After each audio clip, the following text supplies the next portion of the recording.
I have two goddamn brain cells.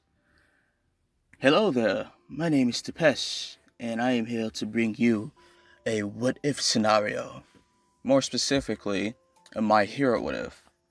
More specifically, what if Deku had a dragon quirk? Now, really quick, I want to give a shout out to Vibekage Ivan because while I was writing this, he came out with his own version of the exact same scenario, and it was really good. I enjoy all your videos, man, so if you see this, mad respect. Uh, Aside from that, I do have a few things I want to say before I start the what if. For starters, All Might and Inko look like their prime appearances, so to speak. All Might looks like how he did before he and All for One fought, just a little older. And Inko looks like how she did before she and Deku were told that he was quirkless. So they have like youthful-ish appearances. Um, The third thing I want to say is that I don't remember if he actually does, but we're going to assume for this what if that All for One knows All Might's real name. So, yeah, that's a thing. Let's see, aside from that, regarding ships and things like that, I have someone who I want to ship Deku with, but it's pretty obvious considering the amount of people that have been using her lately. So, if you have your own choices, put them in the comments. I will look at them, and if I like them, I will use it. Or not, who really knows. Same with gender bending. I don't mind it all too much, but if it's really not going to affect the story, I might not use it at all. So, just a warning, but at the same time, don't be afraid to put it down there, because I will use them if I like them. Alright, enough of that. Enough of the ramblings. Let's actually start the story. So, this story starts off with not just the birth of Izuku, but his twin sister, who I'm naming Iki. Yes, he has a twin sister in this because I feel like it. These two are almost identical starting off, but when they start kindergarten, the differences really begin to show themselves. Deku's like canon, he's timid, he's like in the background, but his sister is like the complete opposite of him. She is loud, she's outgoing, she's the center of attention, pretty much like Bakugo, and that's why those two get along really well. Now, Bakugo in this case, treats Deku a lot worse than he does in the actual canon, and this is because he's always comparing his sister to him. So Bakugo will say things like, "Come on, Deku, your sister can do a full cartwheel, why can't you?" And he'll have Deku try, and Deku will fall on his head, and everybody will laugh. And it's going to get worse as time goes on. And speaking of the twins, Hisashi, who's Deku's father in the actual canon, isn't actually there. He and Inko had a falling out before she gave birth to the twins, and he left. So Inko is a free woman, as you call it. I'm also going to assume that he actually does have fire breathing as a quirk, because there are theories like All for One is Deku's dad and stuff like that. We're not using any of those. We're just going to assume that Hisashi actually has fire breathing and be done with it. So one day the kids, Deku and Iki come home and they see Inko standing at the door, and they also see a blonde-haired man standing there with her. And as they get closer, their mom sees them and smiles, and she says, "Izuku, Iki, meet your new father, Toshinori." And yeah, All Might is their dad.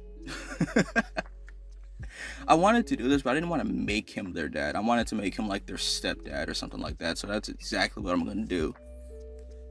But because they didn't know Hisashi like at all, this is going to be like they don't like him at all. They love him, especially Deku. Deku loves All Might.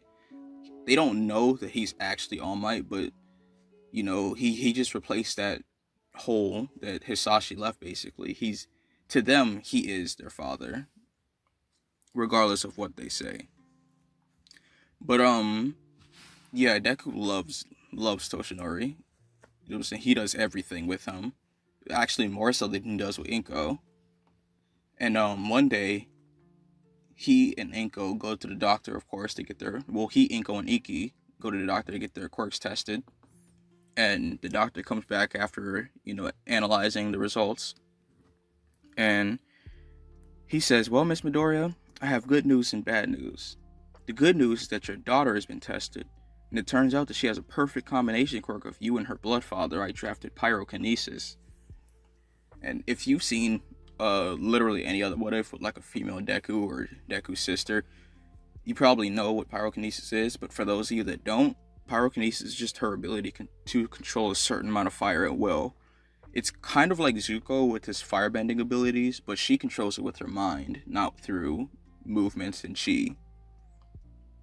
And the caveat that I'm making for this is that she needs a source of fire in order to use it. She can't just create fire like Todoroki can. She needs like a outside source.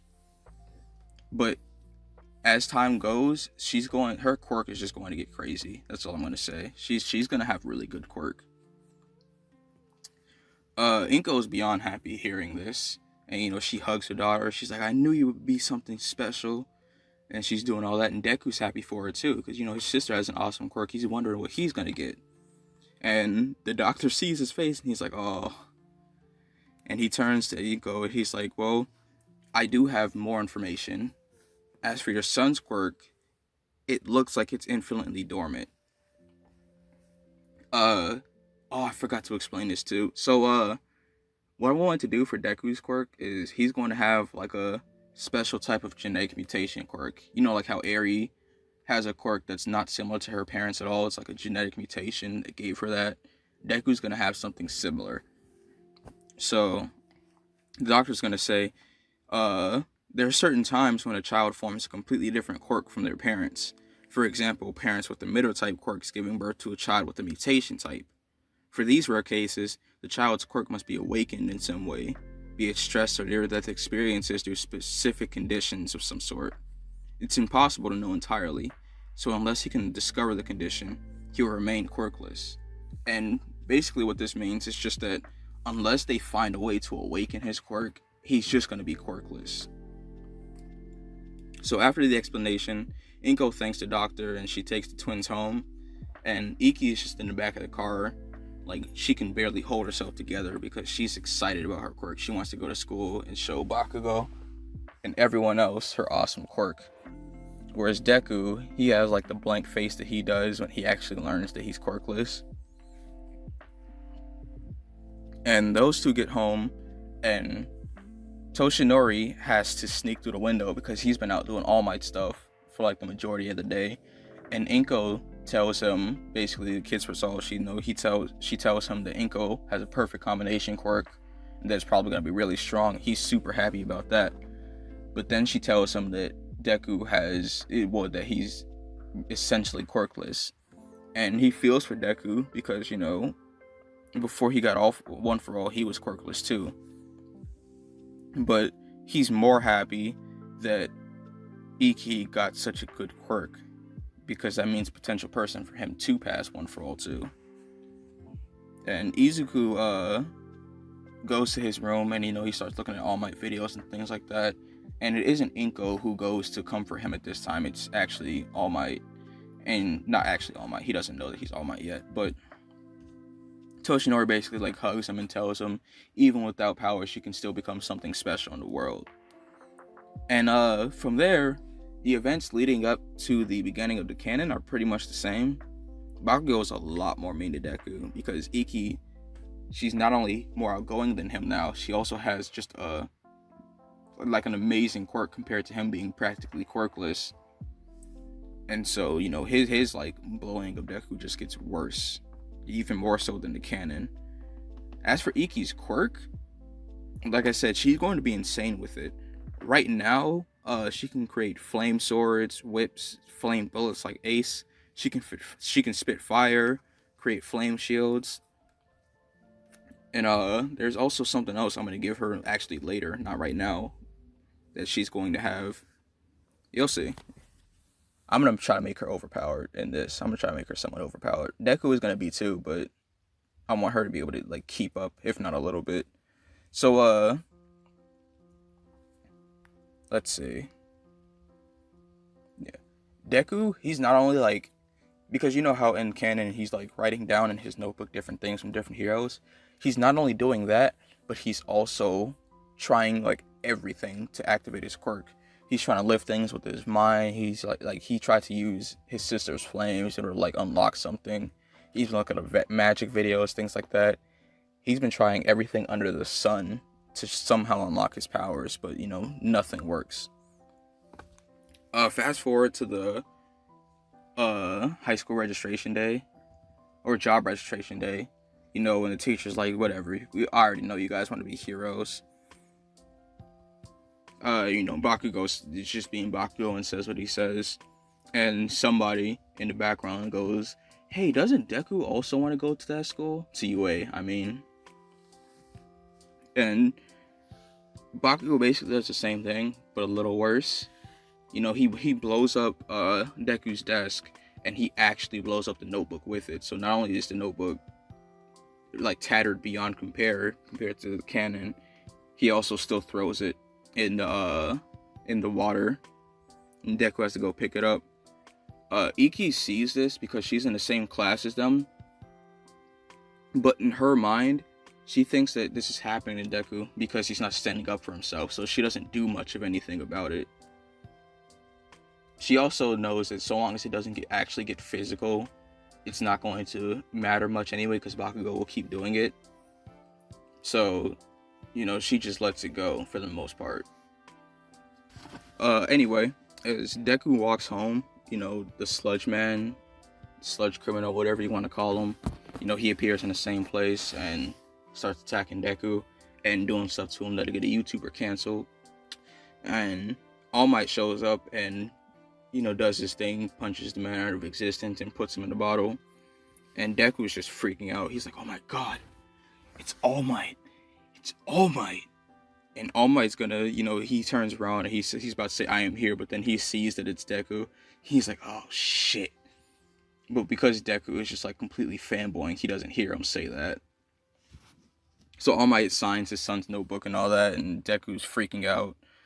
And All Might's about to jump away, but because, first of all, his time limit isn't as strenuous as it actually was in canon, and also because Deku's his son, so he's more inclined to hear him out. When Deku starts talking, All Might actually stays. He doesn't jump off and go through that whole fiasco. And Deku turns him and he basically says, like, can a quirkless person become a hero? You know, he talks about how his sister has an amazing quirk and how he's essentially quirkless and gets bullied. You know, he just wants to hear from his idol whether or not he can actually become a hero. And when he says this, you know, Toshinori is conflicted. He doesn't know whether he should be realistic and shut him down, or if he should try to be uplifting, you know, like a father should, and try to, you know, like try to work around saying yes. But eventually, you know, his realistic mindset comes in. He basically says, like, young man, while I greatly appreciate your desire to become a hero, it is best not to get your dreams mixed up with reality. Basically telling him, yeah, you really can't become a hero. And Deku is completely depressed by this. And, you know, he thanks All Might in a really sad voice. And All Might watches him walk away. And even though he feels bad, you know, Toshinori feels like that's what he should have done. And, you know, he jumps away. And Deku, he walks past Bakugo, you know, as Bakugo shows up. And Bakugo tries to say something. Wait, no, wrong part. Any case, you know, Deku starts to walk away. He's thinking about what All Might said to him and not paying attention, but then he hears screaming and he sees fire and he notices that exact same sludge monster that All Might took down was attacking Bakugo. And the reason the sludge monster was able to get away this time was because while All Might was jumping away, the bottle slipped out of his pockets. I'm just gonna say that, like, you know, it was because of Deku. It was just All Might not paying attention. And of course it attacks Bakugo, and now that whole scene is playing out. And All Might sees it, and even though his time limit isn't as strenuous, he doesn't want to risk going out there and shortening it to the point where he could possibly de-transform in front of everybody. So he tries to leave it to the other heroes that are there. But then, you know, of course, because Deku sees Bakugo in trouble, he tries to jump in and save him. But someone jumps before him and manages to get there faster than him, and that's Iki. And she uses her powers to grab like the flames that are all around them that Kamui Woods couldn't get past, and she just starts bolting the sludge criminal with it. And she's just like throwing like volley after volley at him over just like fire blast. And even though she's able to do this because of the large amount of fire near her, it's taking a lot of stamina out of her, so it kind of leaves her vulnerable to the sludge monster. Criminal, I mean. But before he can even get close to her, you know, All Might sees this, and he's super proud of his daughter, so before she even gets close to getting hurt by him, All Might shows up in his transform state and causes a tornado that everybody sees. And everybody's just like cheering and things like that. Afterwards, you know, Deku still gets berated for even trying to jump in by the other heroes, and Bakugo and Iki are being praised for, like, you know, being brave and stuff like that. And afterwards, Deku's the first to leave, and, you know, he's walking home and things like that. And then he sees, near the place where he originally got attacked, he sees All Might and Iki. And because he didn't want to be spotted by them, he decides to hide behind one of the corners on the street. And he overhears Iki talking to All Might. You know, she's like, All Might, you said you wanted to speak with me in private, huh? I wish Izuku didn't run off earlier. He would have absolutely loved seeing you. And All Might looks at her, and he's like, there's something I need to tell you. And he de-transforms back into his normal state. And both Deku and Iki are just like absolutely shocked. They're just sitting there like, Dad? And All Might, you know, he stops her from saying anything else, and he's like, save your surprise for later. There's something I need to tell you about my power. And all that from there, All Might, you know, he explains what One for All is and everything. And he explains to her there's actually power that can be transferred from person to person. And so after he explains this,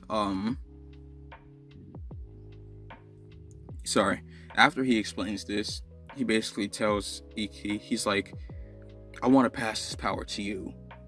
My original successor would have been Deku, because he has, even though he's quirkless, he has the guts and determination needed. But you have that and an amazing quirk. So I think out of the two of you, you will be the better choice. And Iki, you know, she's shocked hearing all of this. Scratch that. I edited that out because I was saying more, but I'm gonna scratch that part out. So after All Might says that to Iki, they notice somebody in the corner. Well, they think they notice somebody in the corner, and that's Deku running away, because, you know, he after hearing that, his dreams were just completely shattered. Like, not only was he told by All Might that he couldn't be a hero, but now his sister was gaining this mystical power from that exact same person, who happened to be his dad. You know, he just couldn't take it at that point.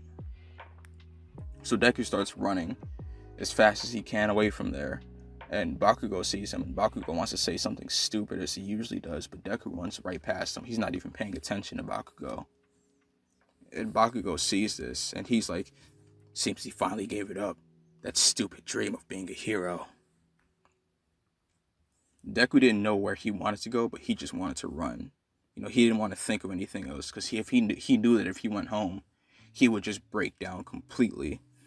And by the time he had even somewhat come to his senses, the sun had gone down, and he ended up near like a dark alley, partially illuminated by a burning can. He had planned to continue just walking. You know, he didn't care about it, but something about the alley kind of confused him, because even though it was dark outside, the alley itself was so dark that he couldn't see anything past the trash can. And before he can actually realize what was happening, a hand showed up and grabbed his weight.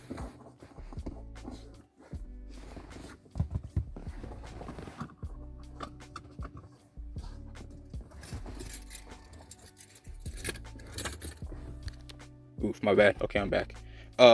Before he could do anything, the hand grabbed him by the neck and pulled him in.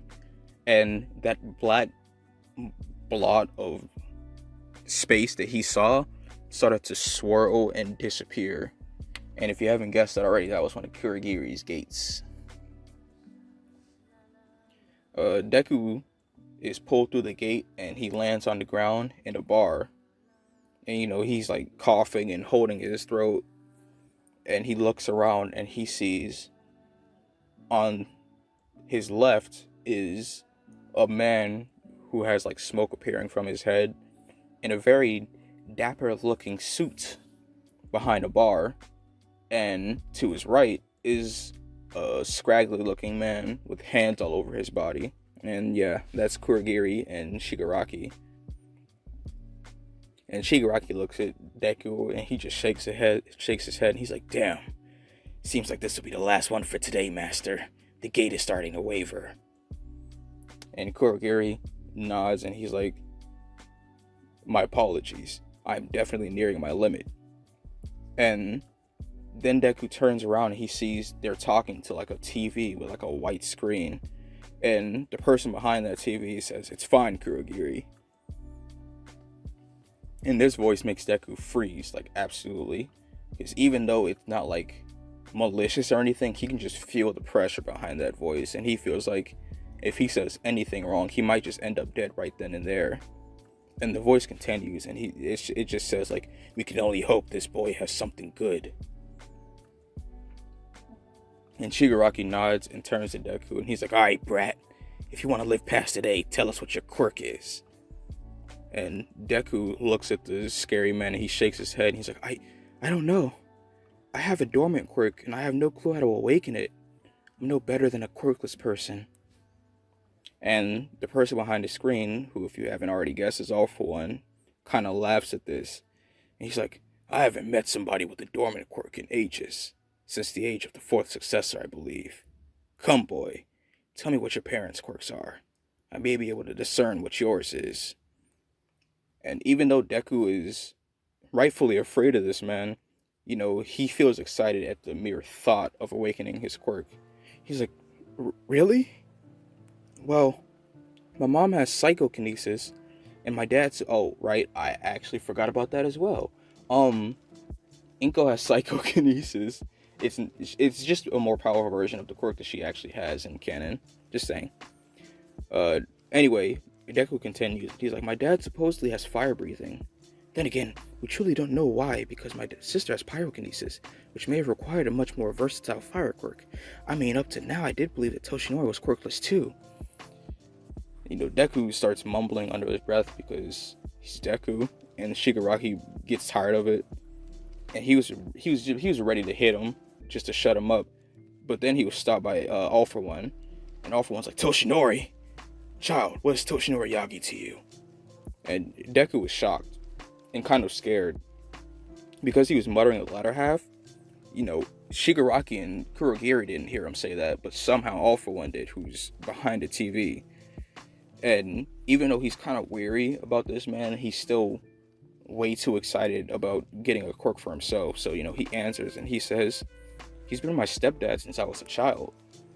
And All For One freezes for a moment and then just completely breaks out in laughter, which surprises like Deku and Shigaraki and Kurogiri, because they've never heard something like this before. Shigaraki and them have heard All For One laugh and stuff like that, but not to this degree. And in his head, All For One is just like jumping with joy, because the moment he heard that Deku was All Might's stepson, he just thought of like 1,000,001 things that could ruin his life, and he finally came across the perfect thing that he can do.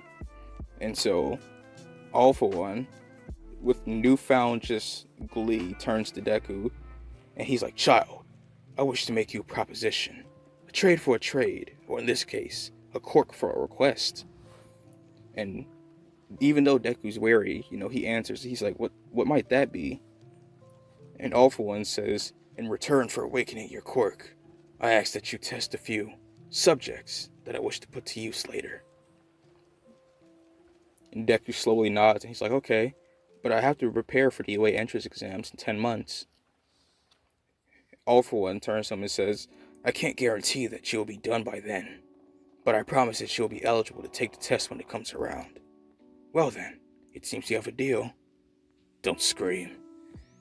And All For One points his fingers towards the screen, and from that screen, from the white screen that Deku sees, a black portal appears, and out of it, those red and black spike things that he releases show up through the screen and all just like stab at Deku, and he just starts screaming. He just starts screaming from the pain, and before he realized it, his eyes had become slit like a beast, and his skin had become way tougher than it was beforehand. Like, if it was normal before, his skin now could probably take bullets and not feel anything. His teeth had also become way sharper. After about a few minutes, All For One removed the spikes, and Deku was like coughing and stuff like that, trying to shake off the pain. And All For One, even though they couldn't see it, he had like the widest smile on his face, because he could already tell from the looks of it that Deku's quirk was way more powerful than it seemed. So, All For One finished, and he's like, now then, I would let you examine your quirk for a bit longer, but I have tests that need to be ran out of the Nomu. Good luck, child. And All For One raises his hand again, and this time, a portal shows up under Deku's feet, who still hasn't recovered from the pain from the force quirk activation spikes, and he falls into it. And All For One then turns to Tamura, and he's like, Tamura, continue searching for someone with the shock absorption quirk. I'll return in a few months' time. And Shigaraki, he nods, and he watches the TV return to its normal static, and he turns it off. And then he just sighs, and he's like, why does Master like the irritating ones? So after this, news of the missing boy, Izuku Midoriya, spreads pretty fast, because he's been gone for much longer than he really thinks. By now he's been gone for a good few weeks. And All Might, who's just in absolute panic, he's got the aid of people like Nezu and Recovery Girl, who know about his family, to help him. I'm back. Sorry. Oh, where was I? Yeah, All Might has he has people that he can trust by his side, trying to help him find Izuku. Because a lot of other heroes and police are on different cases and things like that. So, he wants people he can trust to help him. Nezu goes to Mirio and Nejire, to also help. And even though they don't know him, Mirio being who he is, still elects to help search for him. Bakugo didn't care in the slightest. He laughed at the idea of Izuku disappearing. But for once, Iki didn't take his shit and basically told him off for it. Because even though Iki didn't help Deku when it came to the bullying and things like that, it doesn't mean that she didn't care about him. She just couldn't really do much about. She didn't think she could really do much about Bakugo's bullying him. Inko was also very concerned, but out of all of them, All Might felt the absolute worst, because he knew part of the reason why Deku disappeared, and it was because he went back on his word, because he remembers telling Deku when he was a kid that he could become something special, and then he immediately goes behind his back and tells him that he can't become a hero. So, he's like, this is my fault. I'm the reason that he left. He felt foolish in a sense, and in his mind, he thought, if I ever see him again, without question, I will give him one for all. Oh, I should also mention that he hasn't given Iki one for all just yet, because like Deku, she needs to train her body up. So, but also the bigger reason is because she didn't give him a complete answer yet. So, he didn't want to force it on her, even though she was his top choice until now. But everybody continues to search for Izuku, or go about their lives like Bakugo, who really doesn't care. And 9 months pass. And these 9 months are basically training arcs for everybody. Bakugo mainly trains on his own, and very rarely with Iki, partially because he's mad at him, but also partially because she trains with All Might. And because she now knows his secret, she could actually train with him while he's transformed, and it's a big help for her mastering her quirk. The pair also spend time searching for Izuku whenever they can, but of course nothing comes up. As for Izuku himself, yeah, he learned the hard way what All for One's test meant. Uh, Day in and day out, he fights brutal fights with special Nomu that AFO created from the Doctor, and he barely survives each one. It's literally thanks to his quirk that he managed to survive. They're far weaker than a Nomu that invade USJ, but they're still Nomu, so they're pretty ruthless. And to make matters worse, AFO, every time Deku fights them, AFO will load them up with different types of quirks and things like that. So he's never fighting the same ones every time. It's always different ones. So that makes it even harder for him. But as time goes on, he gets better control over his quirk, at least part of it. And he's slowly but surely able to deal with them. And he constantly felt that these hellish tests that left him with a good few scars wasn't worth his quirk. But the more he trained it, the more he realized that he may have gotten the better end of the deal. Though at this time his quirk doesn't have a name yet, Deku's quirk is like a transformative quirk. So think hold on, I'll show you the picture right now. So it's kind of like Incursio from Akame ga Kill, if any of you have seen that, wherein he can manifest different pieces of armor on his body that vastly boosts one of his traits. So for his arms, which are the ones that he has at current, it greatly boosts his strength. Not to mention that even without the armor, all of his senses are boosted already. He has passive boost, without the armor, he's still about, I'll say 3 times as strong as a normal adult human. 3 times as fast. His senses are way better. He's just, even his passive boosts are just way greater. Not to mention the boost that he gets from the armor. He can also spit fire, but it's not to the point that Iki can, but it's still there. So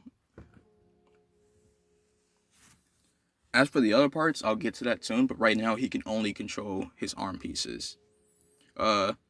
Because he's been fighting Nomu for the past 9 months, his hair grew down to basically his waist, and he became far more toned than when he cleaned the beach with All Might in the canon. Not to mention, the scars that he got that I mentioned before are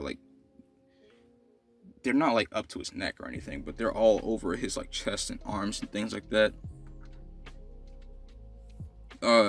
His demeanor also took a considerable shift, but because of both his quirk and his constant fighting with the Nomu, on top of his somewhat timid personality, he also really loves fighting and things like that. So somebody threatens him or something like that, his first instinct will be to beat their ass, basically. So yeah, this Deku is not gonna be one to fuck with, but he's not gonna be completely changed. He's still gonna be the same Deku, just with a crazy side, basically. Like I said before, as for how much of his armor he can manifest up to the shoulder pads on his arms. He can't do any more than that, or else he'll get a major headache from it. But these alone just boost his abilities tremendously, so it's pretty much all he needed to deal with the weaker Nomu. And by the end of the 9 months, he could slaughter them, with little, well, not with little issue, but they really couldn't do much to him at all. Unknown to him, however, AFO gave him another quirk while he slept that, even unknown to him, had fused with his original dragon quirk. And you guys will see what I have cooked up for that later. Let's see. In any case, another day starts, and Izuku basically forms the gauntlet on his arm and the spear that comes with it. Yeah, it's gonna be a spear. It's not I should say this right now, it's not actually Incursio's armor, but it's very similar to it because I love Incursio's armor. Incursio, however you say it, my bad. Anyway, he manifested it, but then AFO appeared before him, and he basically was like, Izuku, thank you. We've learned much about our subjects thanks to your relentless diligence, so I'll end our deal here. Izuku turns to All For One, you know, because they even though he still doesn't know the man like that, and he's still pretty aware of him, they've been around each other for long enough that he knows that All For One won't really do anything bad to him, so, you know, he's grown accustomed to him, basically. And Deku's like, oh no, I should be thanking you for awakening my quirk. I don't know what I could have done without you. And All For One laughs and says, like, you're a good boy, Izuku. I wish tomorrow could learn something from you. However, I mean it when I say that your help was far more taxing for you than my awakening your quirk. So to compensate, I've given you a gift for your efforts. And Deku looks confused, and he's like, gift? And All For One just shakes it off. He's like, worry not. You will without question discover it in due time. Now then. All For One opens, after he says that, he opens a portal next to Deku. And he's like, this will take you back to the city. I wish you luck in your exams. And Deku bows to him, and he's like, thank you. I will do my best. Oh, right. I've been gone for months now. I wonder if anybody's even noticed. No, of course they noticed a missing middle school child. What should I say as an excuse? And Deku just continues muttering to himself as he enters the portal and vanishes. And All For One closes the portal and just starts, like, cackling. You know, he's laughing, like, super hard. He's like, perfect. Absolutely perfect. I can't believe my luck right now. Well now, little Toshinori. Whichever child you pass one for all onto, I hope you enjoy my little gift. Deku opens his eyes and realizes that he was in the city once again. In fact, he was an eyeshot of a UA entrance. Thankfully, he had used different clothing when he was fighting the Nomu, so his middle school clothes were in perfect condition. They weren't torn up or anything, so he didn't have to go back and change them. That said, his clothes were very uncomfortable on him, because you have to remember, he did get very toned, and he also grew a little bit while he was fighting the Nomu, so he's not going to fit those same middle school clothes all too well. But, you know, after that, Deku's like, well, I'll just have to deal with it when I deal with it. My bad, I thought I heard something.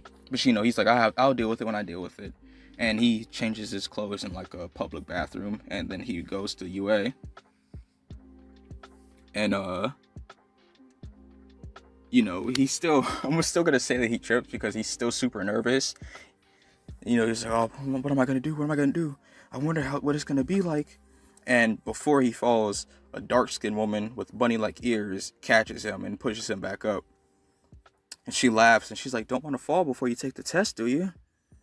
And Izuku backs away, you know, because he's nervous, and he covers part of his face, and he's like, yeah, thank you. And she turns to him, and she's like, Ruzi Usagiyama, you? And Izuku's like, Izuku Midoriya. And the two, as they talk, begin to walk to UA together. And she's like, okay, Izuku, what's your quirk? And he's like, me? Well, it doesn't really have a name, but it's like a dragon, I guess. And she looks at him, and she's like kind of surprised, and she's like, huh, is that like Ryukyu's quirk? And he's like, no. I can equip armor that greatly increases my strength. I can't equip the full armor set, though. I could also breathe fire, and I have heightened senses. What about you? And she nods, and she's like, well, I thought I felt a bit of kinship from you. My quirk is rabbit. It gives me the traits of a rabbit, basically. And Deku's eyes light up because he knows immediately who she reminds him of. He's like, wait, you're related to the bunny hero Ruka. She's the number 5 hero in all of Japan. Both the destructive power needed to take down powerful criminals, and the senses needed to locate anybody in the moments, my bad. I've always wondered how she managed to train her body to such lengths.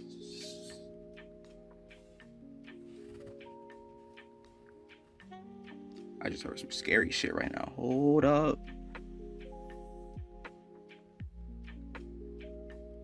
Okay, I'm still alive.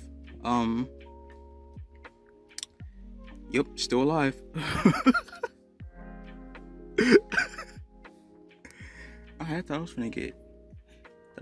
Okay, my bad. My bad. I'm talking too much. Anyway, Rumi laughs. Or I should also say that this is Mirko for those who don't know, but she laughs and she's like, "We use weight holders to train our legs for 3 days and take them off on weekends so our bodies don't grow accustomed to the strain.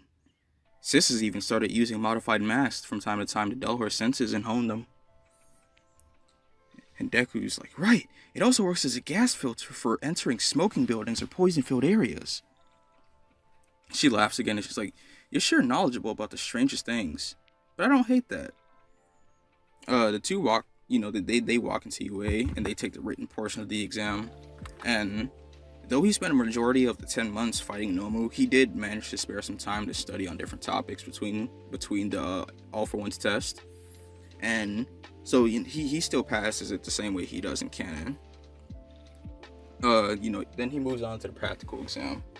This time he doesn't sit by Bakugo, but instead he sits by Ida. And because he can pretty much feel that like this dude will say something if he's too loud, he doesn't mutter like he does before. So yeah, he just keeps quiet for the most part. In any case, President Mike talks about what the practical exam is going to be like and all that stuff, and then he tells them to move to the exam area. And when Deku gets there, he comes across Rumi again, and she smiles and she's like, "We're in the same group, huh? I'm excited to see which of us will come on top." And Deku returns her words with his own grin. He's like, "Oh, is that a challenge?" Hey, because of his dragon quirk, he's basically just like raring to fight. So he's excited now. He's like super excited. And so Deku forms a gauntlet as well as a spear, and he throws it onto his shoulder. And at the front of the group, Iki is preparing herself and she's looking at the competition. And she's like, "Oh, yep, I can beat him. That one's, who knows, but I might be able to beat him. Definitely can beat that one. Can beat her." And then she comes across Izuku, who, even though his hair is longer and he looks kind of different from before, she immediately recognizes him. And just as the exam starts, she's like, "Izuku?" And everybody's just running past her. Deku doesn't notice her because he's on the far side at the end of the group, but they'll see each other soon. Deku and Rumi stayed rather close to one another because they were trying to watch each other to compare their points. And each time Rumi kicked the robot's head clean off and gained the lead, Deku would use his spear to cut a robot in half and tie it up again. They were neck and neck when it came to points. They were also like helping people out from time to time, but they didn't know the secret behind the test. They were just doing it because it looked like people were in trouble, and they wouldn't just leave people to get hurt. But they were doing that, and behind the screens, all the examiners are watching the test, and just as Iki recognized Deku almost immediately, All Might does as well. And he tells Nezu, and Nezu's like, "Are you sure it's him, Toshinori?" And Toshinori nods. He's like, "I was skeptical at first too, but I thought I had just forgotten that I added him to the list." But her reaction confirmed it. That is Izuku. And Nezu's like, "I see. It appears he's been through much. Would you like for us to halt the test?" And All Might hears this and he shakes his head. He's like, "Not at all. I have much to ask him, but he's here, and he somehow awakened his quirk. If he doesn't already hate me, he will if I were to take this chance from him." And Nezu, even though he does want to halt the test because that's a missing person, he nods and he's like, "I understand. We will continue to test and evaluate him fairly. Speaking of, the true test should be appearing soon." And as he says that, the Zero Pointer shows up and buries a young brown-haired girl under the debris, and she's unable to move or escape. Rumi was already far ahead of him, taking down the leftover robots as she moved. Deku was fully prepared to follow her back with the others because they were all running away from the Zero Pointer, but then he saw the girl sitting there, and so does Iki. Iki's like, "That girl." And she recognizes Ochako because she was in the changing room with her. and they kind of talked a little bit beforehand, and she didn't know whether she should run or if she should save her because her powers weren't really fit for that type of thing. But while she was thinking about that, she saw Deku run right past her, like blistering speeds towards the girl, and she just said fuck it and started going after him. My bad, I am back. As I was saying, he just said screw it and runs with Deku towards the girl, trying to help her in whatever way she can. So what she uses in order to use her powers is a modified lighter that her dad custom made for her, and she lit it and she used it as like a flame rope and tied it around the debris that was holding Ochako down. Then she took it and she threw it and used her powers to tie it around one of the robot's fingers, which slowly lifted it up as the robot moved. And as it slowly lifted, she carried Ochako out as quickly as she could.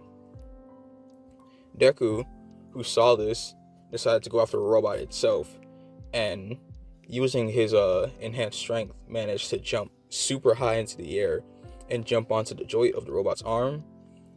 And when he got there, he began breathing fire back and forth in like a vertical line. And the robot spotted the two girls escaping and attempted to grab hold of them. But before it could, Deku summoned his spear again, and he yelled "Full!" as he used his like full strength, like veins were appearing on both his hands, and cut across that line that he made using his fire breath, which completely sliced the robot's arm off. And everybody saw this, they're like, what? Whoa. And the robot, after having its arm cut off, knelt forward and caused even more debris to fall down. But Iki and Deku managed to stop it pretty much outright. Iki used her flames, and Deku used his spear and pretty much just like destroyed any debris that was falling towards them.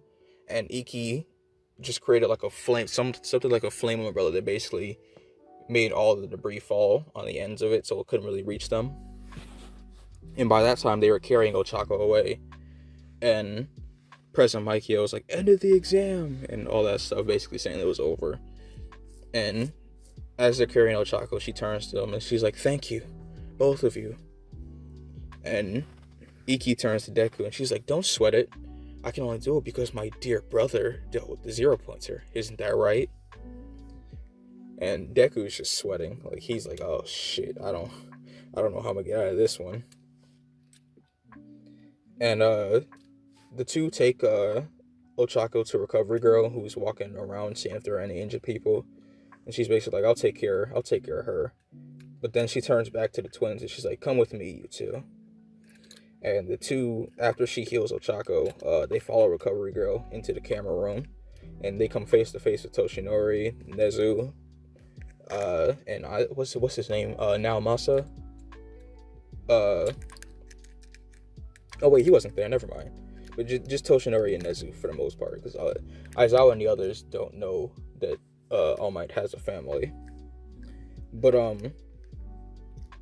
their looks all center on Deku. They're like, Deku's like, "Oh, they're all looking at me," and he lowers his head in shame because no matter what, he ran away because of his feelings, and he caused them a lot of trouble because of that, and he knew that. He tried to apologize to Toshinori. He's like, "Dad, But before he could even finish, Toshinori brings him in for a big hug, and he's like, "I failed you, Izuku. I went back on my word. Please forgive me for being foolish." Deku wanted to say something, but the more he tried to speak, the more he felt like crying. And he just returned Toshinori's hug. His tears began to well up. The others didn't say anything. They just watched the two hug. And, Toshinori moves back a little bit after a while. And he's like, "Time and time again, you have proven that you have the qualities of a true hero. I understood that, but I was too blinded by the fact that you were quirkless. It was a mix of my unfair bias towards your sister's quirk and my worry for you as a father. Now, however, I wish to admit my mistakes and tell you everything about me and my power." And Deku, who's wiping his tears from his eyes, he's like, "Is it that you're All Might and that you have a transferable power?" And everyone's shocked because they didn't expect him to already know. And then Toshinori's like, "Oh, You knew? And Deku's like, I overheard you when you told Ikki back when that sludge criminal attacked. Don't talk about something so important in an open area. You know, he's sort of berating his dad like that was dangerous. And Toshinori, he just nods. He's like, yes, I'll be more careful. Regardless, Izuku, I want you to. And Izuku stops him right there. And he's basically like, I won't take it. At least not yet. And this kind of shocks Toshinori and Ikki, because, you know, they expect him to basically just say yes outright. But, you know, Deku continued, and he was like, give it to Ikki if you're in a rush. But either way, I don't deserve the power, not as I am now. I believe that I need to learn how to be here with the power I have now before I accept something so dangerous. And Nezu hears this. He's like, oh yes, I believe I will enjoy having you as a student of UA. You are quite the ideal budding hero. And Deku and Ikki look at the small mouse. First of all, because he's a small mouse and they've never met him before, so they're like, what is this? But also because of what he said, and Ikki's like, what do you mean? And Recovery Girl, who was quiet for the most part, gets the pair's attention, and she's basically like, this is a bit early, but there's no harm in telling the children of All Might. We tallied the scores on each participant based on how many robots you defeated. Izuku tallied 50 points, while Ikki tallied 45. However, there was one more category, hero points. In that regard, you both earned 40 points for stopping the zero-pointer and saving Mr. Araka. You tied with Miss Uchi. Oh, my bad. She basically tells Deku that he tied with Rumi for 3rd place, and Ikki got 4th place right below them. And she basically just says they passed with flying colors. And Deku and Ikki turn to each other and high five and cheers. They're just excited. But after they high five, Ikki balls her fist up and punches Deku as hard as she can in the stomach. And she looks at him and she just says, don't you dare run away ever again.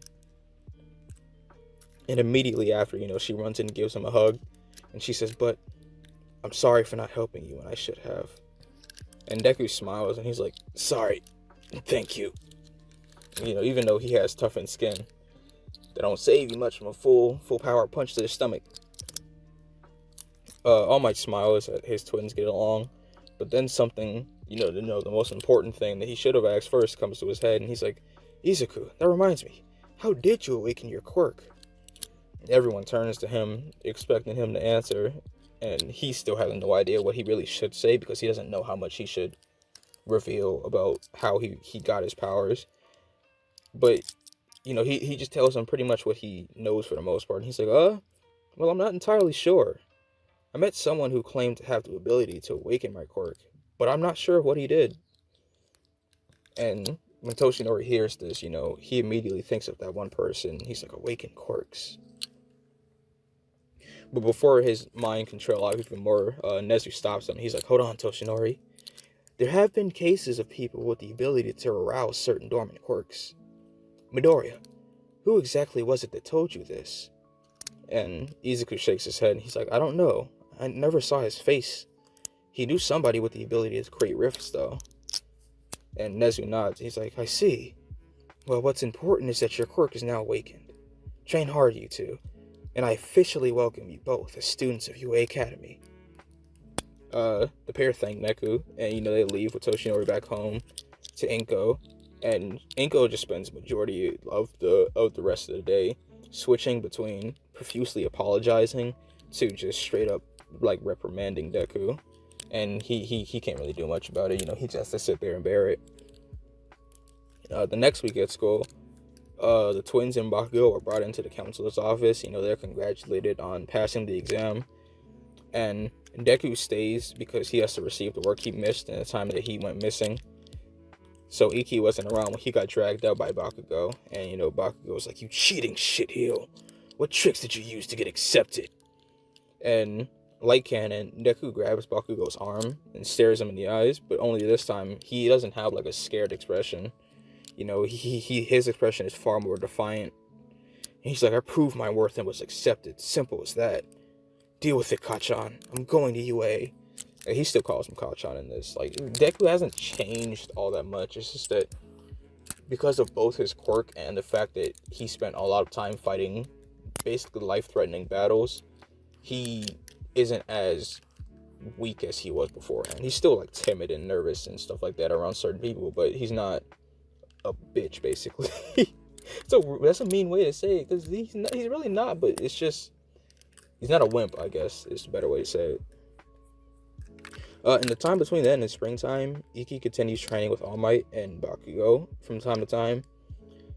And though, All Might, of course, was like, Izuku, you could train with us as well. But he was actually dragged away by somebody neither of them expected, who is Rumi. She had managed to find Deku through his school and offered for them to become training partners.